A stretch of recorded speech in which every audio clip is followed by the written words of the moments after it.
That was great, dude. No, I am like 0% worried. I used to have a job in real estate, and then the landlords are evil, so I quit. And now I just live in a van and waiting for society to collapse so I can finally scavenge, you know, without people judging me. I can't wait, dude. Don't have to just like take all the liquor I want from the empty stores.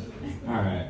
On deck we have Sean Stewart. In the hole we got Nino. But right now, let's make it very loud for the very funny Aaron Millam. Yeah.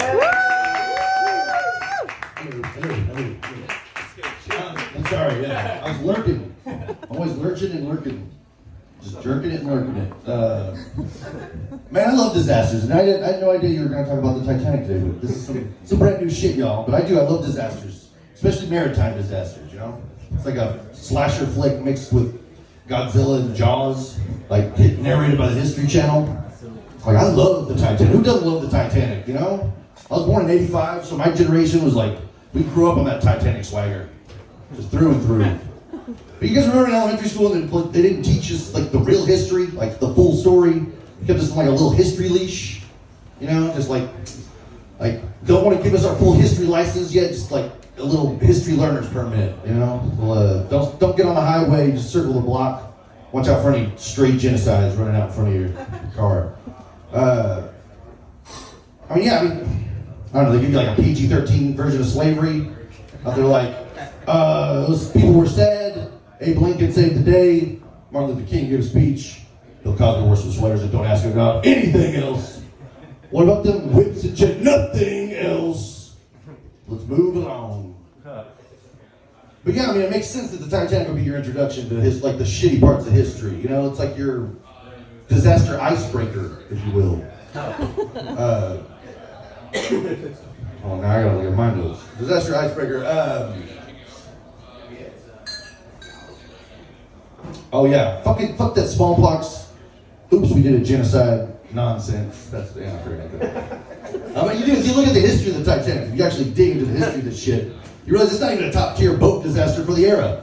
I mean, motherfuckers, ships were sinking left and right back then. It's like seasonal at that point. It's like, oh, the leaves are changing. Oops, my boat sank. But for real, the Titanic.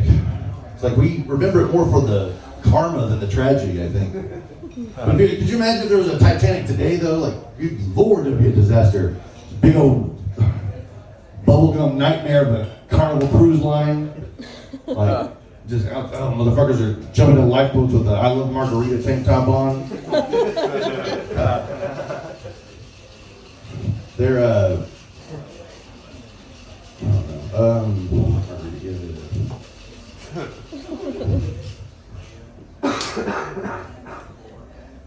Oh yeah, fuck.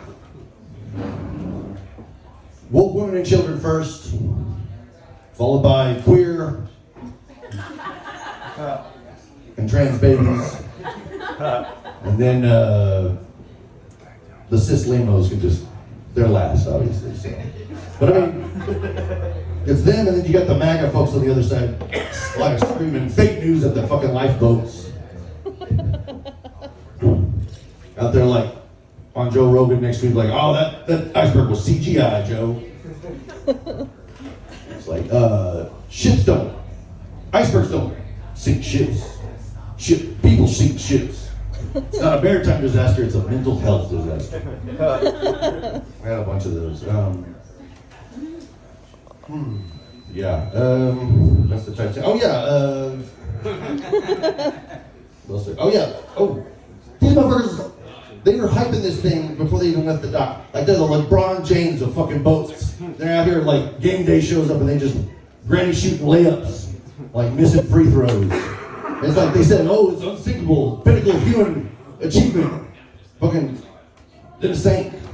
It's like, ooh, it's like opening up a restaurant called Fireproof and just stocking it full of greasy rags, wooden panels, deep fryers, and no fire extinguishers. Like grease fire just looks like, oh, you thought, and then burns it all down. Good Lord. We're the disaster, y'all. All right, thank you, everybody. Thank